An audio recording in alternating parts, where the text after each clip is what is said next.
ओम नमः शिवाय। श्री शिव महापुराण रुद्र संहिता खंड 3 अध्याय 24। देवताओं का भगवान शिव से पार्वती के साथ विवाह करने का अनुरोध, भगवान का विवाह के दोष बताकर अस्वीकार करना तथा उनके पुनः प्रार्थना करने पर स्वीकार कर लेना। ब्रह्मा जी कहते हैं, नारद, देवताओं ने वहां पहुंचकर भगवान रुद्र को प्रणाम करके उनकी स्तुति की। तब नंदिकेश्वर ने भगवान शिव से उनकी दीन बंधुता एवं भक्त वत्सलता की प्रशंसा करते हुए कहा कि हे प्रभु, देवता और मुनि संकट में पड़कर आपकी शरण में आए हैं। सर्वेश्वर, आप उनका उद्धार करें। दयालु नंदी के इस प्रकार सूचित करने पर भगवान शंभु धीरे धीरे आंखें खोलकर ध्यान से उपरत हुए। समाधि से विरत हो परम ज्ञानी परमात्मा एवं ईश्वर शंभु ने समस्त देवताओं से इस प्रकार कहा। शंभु बोले, श्री विष्णु और ब्रह्मा आदि देवेश्वरों, तुम सब लोग मेरे समीप कैसे आए? तुम अपने आने का जो भी कारण हो वह शीघ्र ही बताओ।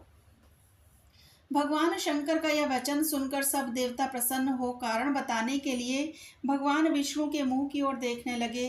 तब शिव के महान भक्त और भक्त देवताओं के हितकारी श्री विष्णु मेरे बताए हुए देवताओं के महत्तर कार्य को सूचित करने लगे। उन्होंने कहा, शंभो, तारकासुर ने देवताओं को अत्यंत अद्भुत एवं महान कष्ट प्रदान किया है। यही बताने के लिए सब देवता यहाँ आए हैं। भगवान, आपके औरस पुत्र से ही तारक दैत्य मारा जा सकेगा और किसी प्रकार से नहीं। मेरा यह कथन सर्वथा सत्य है। महादेव, इस प्रकार विचार करके आप कृपा करें। आपको नमस्कार है स्वामिन। तारकासुर के द्वारा उपस्थित किए गए इस कष्ट से आप देवताओं का उद्धार कीजिए। देव शंभो, आप दाहिने हाथ से गिरिजा का पाणी ग्रहण करें। गिरिराज हिमवान के द्वारा दी हुई महानुभावा पार्वती को पाणी ग्रहण के द्वारा ही अनुग्रहित कीजिए। श्री विष्णु का यह वचन सुनकर योगपरायण भगवान शिव ने उन सबको उत्तम गति का दर्शन कराते हुए इस प्रकार कहा। देवताओं, ज्यों ही मैंने सर्वांग सुंदरी गिरिजा देवी को स्वीकार किया, त्यों ही समस्त सुरेश्वर तथा ऋषि मुनि सकाम हो जाएंगे। फिर तो वे परमार्थ पथ पर चलने में समर्थ न हो सकेंगे। दुर्गा अपने पाणी ग्रहण मात्र से ही कामदेव को जीवित कर देंगी। विष्णु, मैंने कामदेव को जलाकर देवताओं का बहुत बड़ा कार्य सिद्ध किया है। आज से सब लोग मेरे साथ सुनिश्चित रूप से निष्काम होकर रहें। देवताओं, जैसे मैं हूँ उसी तरह तुम सब लोग पृथक पृथक रहकर कोई विशेष प्रयत्न किए बिना ही अत्यंत दुष्कर एवं उत्तम तपस्या कर सकोगे। अब उस मदन के न होने से तुम सब देवता समाधि के द्वारा परमानंद का अनुभव करते हुए निर्विकार हो जाओ, क्योंकि काम नरक की ही प्राप्ति कराने वाला है। काम से क्रोध होता है, क्रोध से मोह होता है और मोह से तपस्या नष्ट होती है। अतः तुम सभी श्रेष्ठ देवताओं को काम और क्रोध का परित्याग कर देना चाहिए। मेरे इस कथन को कभी अन्यथा नहीं मानना चाहिए। ब्रह्मा जी कहते हैं, नारद, वृषभ के चिन्ह से युक्त ध्वजा धारण करने वाले भगवान महादेव ने इस प्रकार की बातें सुनाकर ब्रह्मा विष्णु देवताओं तथा मुनियों को निष्काम धर्म का उपदेश दिया। तदंतर भगवान शंभु पुनः ध्यान लगाकर चुप हो गए और पहले की भांति पार्षदों से घिरे हुए सुस्थिर भाव से बैठ गए। वे अपने मन में ही स्वयं आत्मस्वरूप निरंजन, निराभास, निर्विकार, निरामय, परात्पर, नित्य, ममता रहित, निर्विग्रह, शब्दातीत, निर्गुण, ज्ञान गम्य एवं प्रकृति से परमात्मा का चिंतन करने लगे। इस प्रकार परम स्वरूप का चिंतन करते हुए वे ध्यान में स्थित हो गए। बहुत से प्राणियों की सृष्टि करने वाले भगवान शिव ध्यान करते करते ही परमानंद में निमग्न हो गए।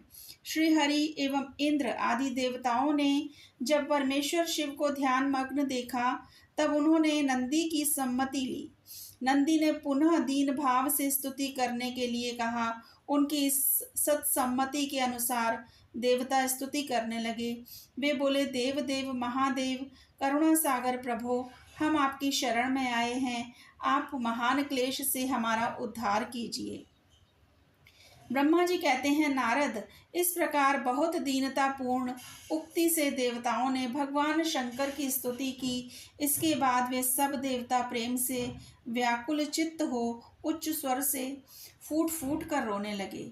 मेरे साथ भगवान श्री हरि उत्तम भक्ति भाव से युक्त हो मन ही मन भगवान शंभु का स्मरण करते हुए अत्यंत दीनतापूर्ण वाणी द्वारा उनसे अपना अभिप्राय निवेदन करने लगे।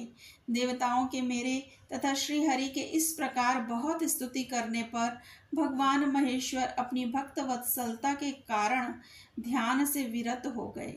उनका मन अत्यंत प्रसन्न था। वे भक्त वत्सल शंकर श्री हरि आदि को करुणा दृष्टि से देखकर उनका हर्ष बढ़ाते हुए बोले, विष्णु, ब्रह्मण तथा इंद्र आदि देवताओं, तुम सब लोग एक साथ यहाँ किस अभिप्राय से आए हो? मेरे सामने सच सच बताओ। तब श्री हरि ने कहा कि महेश्वर, आप सर्वज्ञ हैं, सबके अंतर्यामी ईश्वर हैं। क्या आप हमारे मन की बात नहीं जानते? अवश्य जानते हैं, तथापि आपकी आज्ञा से मैं स्वयं भी कहता हूँ, सुखदायक शंकर, हम सब देवताओं को तारकासुर से अनेक प्रकार का दुख प्राप्त हुआ है। इसीलिए देवताओं ने आपको प्रसन्न किया है। आपके लिए ही उन्होंने गिरिराज हिमालय से शिवा की उत्पत्ति कराई है। शिवा के गर्भ से आपके द्वारा जो पुत्र उत्पन्न होगा, उसी से तारकासुर की मृत्यु होगी, दूसरे किसी उपाय से नहीं। ब्रह्मा जी ने उस दैत्य को यही वर दिया, इस कारण दूसरे से उसकी मृत्यु नहीं हो पा रही है। अतएव वह निडर होकर सारे संसार को कष्ट दे रहा है। इधर नारद जी की आज्ञा से पार्वती कठोर तपस्या कर रही हैं। उनके तेज से समस्त चराचर प्राणियों सहित त्रिलोकी आच्छादित हो गई है। इसलिए परमेश्वर, आप शिवा को वर देने के लिए जाइए। स्वामिन, देवताओं का दुख मिटाइए और हमें सुख दीजिए। शंकर, मेरे तथा देवताओं के हृदय में आपके विवाह का उत्सव देखने के लिए बड़ा भारी उत्साह है। अतः आप यथोचित रीति से विवाह कीजिए। परात्पर परमेश्वर, आपने रति को जो वर दिया था, उसकी पूर्ति का भी अवसर आ गया है। अतः अपनी प्रतिज्ञा को शीघ्र सफल कीजिए। ब्रह्मा जी कहते हैं, नारद, ऐसा कहकर उन्हें प्रणाम करके श्री विष्णु आदि देवताओं और महर्षियों ने नाना प्रकार के स्तोत्रों द्वारा पुनः उनकी स्तुति की। फिर वे सब के सब उनके सामने खड़े हो गए। भक्तों के अधीन रहने वाले भगवान शंकर भी, जो वेद मर्यादा के रक्षक हैं, देवताओं की बात सुन हंसकर बोले कि हे हरे, हे विधे और हे देवताओं, तुम सब लोग आदरपूर्वक सुनो। मैं यथोचित विशेषतः विवेकपूर्ण बात कह रहा हूँ। विवाह करना मनुष्यों के लिए उचित कार्य नहीं है, क्योंकि विवाह दृढ़ता पूर्वक बांध रखने वाली एक बहुत बड़ी बेड़ी है।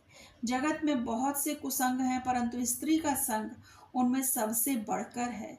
मनुष्य सारे बंधनों से छुटकारा पा सकता है, परंतु स्त्री प्रसंग रूपी बंधन से वह मुक्त नहीं हो पाता है।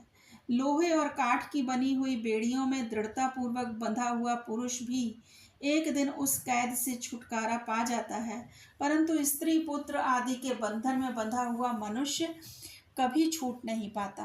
महान बंधन में डालने वाले विषय सदा बढ़ते रहते हैं। जिसका मन विषयों के वशीभूत हो गया है, उसके लिए मोक्ष स्वप्न में भी दुर्लभ है। विद्वान पुरुष यदि सुख चाहता है तो वह विषयों को विधि पूर्वक त्याग दे। विषयों को विष के समान बताया गया है, जिनके द्वारा मनुष्य मारा जाता है। विषयी के साथ वार्ता करने मात्र से मनुष्य क्षण भर में पतित हो जाता है। आचार्यों ने विषय को मिश्री मिलाई हुई वारुणी मदिरा कहा है। यद्यपि मैं इस बात को जानता हूँ और यद्यपि विषयों के इन सारे दोषों का मुझे विशेष ज्ञान है, तथापि मैं तुम्हारी प्रार्थना को सफल करूँगा, क्योंकि मैं तो भक्तों के अधीन रहता हूँ और भक्त वत्सलता वश उचित अनुचित सारे कार्य करता हूँ। इसलिए तीनों लोकों में अयथोचित कर्ता के रूप में मेरी प्रसिद्धि है। भक्तों के लिए मैंने अनेक बार बहुत से प्रयत्न करके कष्ट सहन किए हैं।